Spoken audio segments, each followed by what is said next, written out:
Welcome to Chemistry Simplified. We are continuing with the series Introduction to Organic Chemistry, and this is part 5. And in today's presentation, we'll be looking at substituents or groups.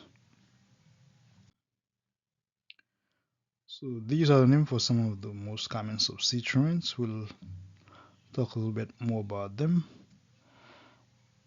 So this is a substituent or branch. So if you have this, the name for it would be methyl. This substituent here, the name for it would be ethyl. This one would be propyl. And this one is isopropyl.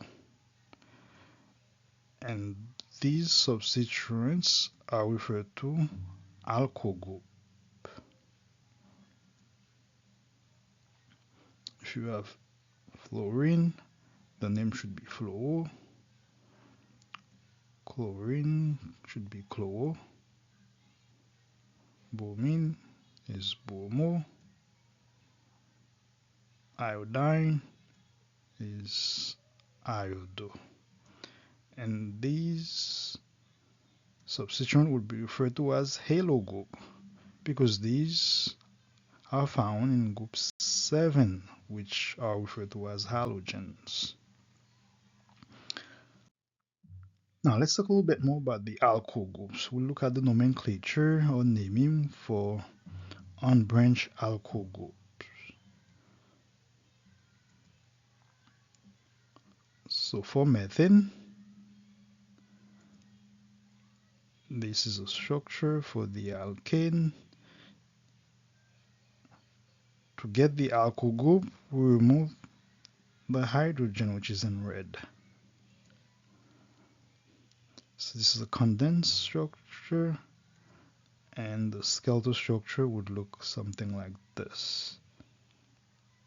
And the name for it would be methyl. By removing a hydrogen from methane, we get methyl. For ethane, we could do the same thing,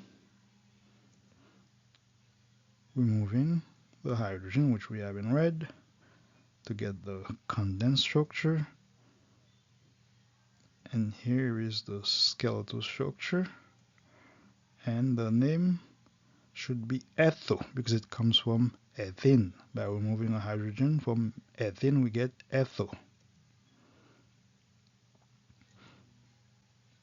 Next, we have propane. We remove the hydrogen.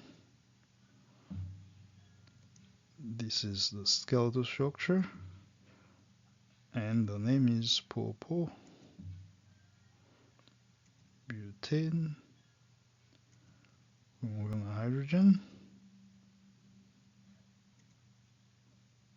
This is a skeletal structure, and the name is buto.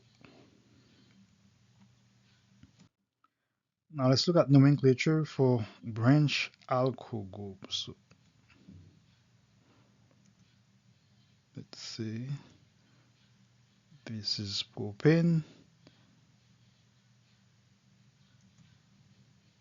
The alkyl group looks like this because it's a branch now. And this is a skeletal structure, and this is isopropyl.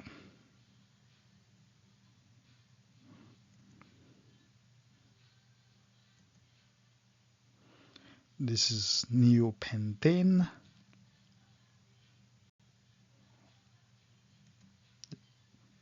And this is skeletal structure.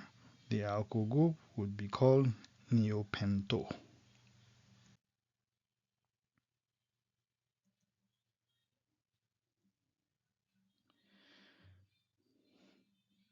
This is butane. That's one we could represent it.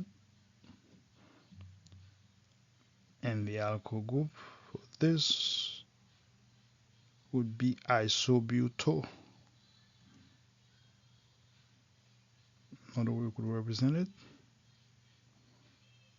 and the alkyl group would be second butyl or sec butyl. Lastly, we have this structure, and we'll call this tertiary butyl or third butyl, or sometimes you'd see it called T-butyl.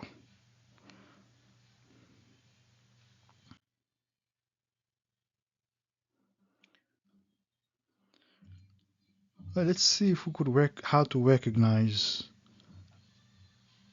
substituents or branch. How would you know something's a substituent or a branch? In presentation number 3, I believe we covered condensed structural formula, and I had given you those 7 structures, and I said they were all the same. And the reason I told you they were the same is because if you were to draw a line to them, you could cover all of them. Meaning that if we were to try to find the longest continuous chain, all of the carbons would be included within the longest continuous chain. So therefore, these would all be the same. However, if I was to give you something that looks like this, even though it has the same molecular formula as butane, but it's not butane. Let's see why. If we were to draw a line to it, we only cover 3 carbons. There is 1 carbon that is left out. This carbon here is left out, the one we have in blue. So let's number the carbons that are part of the longest continuous chain. This is carbon number 1, carbon number 2, and this is number 3. So the other carbon that is left out is not part of the longest continuous chain. So therefore, we would say this CH3 is a substituent or branch. Since it's a CH3, we would call it a methyl group. That's how we get methyl group. So we look for the longest continuous chain, and then whichever carbon is not part of the longest continuous chain, that would be the substituent or the branch. Now, some of you would say, I could have done it this way, right? The longest continuous chain could cover the carbon that was on the top. Guess what? It would still be the same thing because we have another CH3 left out. Right? This time we have it in yellow color. Let's number again. 1, 2, 3. So this is the longest continuous chain with 3 carbons, and this CH3 is left out, so this is not part of the continuous chain. So we would say this is a substituent or branch. So it's the same thing as the one we just did before. It doesn't matter if you go up or straight, you still get the same thing. So we would call this a methyl group because it's CH3. Okay, this is the end of our presentation. If you have found the presentation to be useful, please remember to like, subscribe, and share, and use the comment section to let us know what you think of it. Thank you. Have a great day.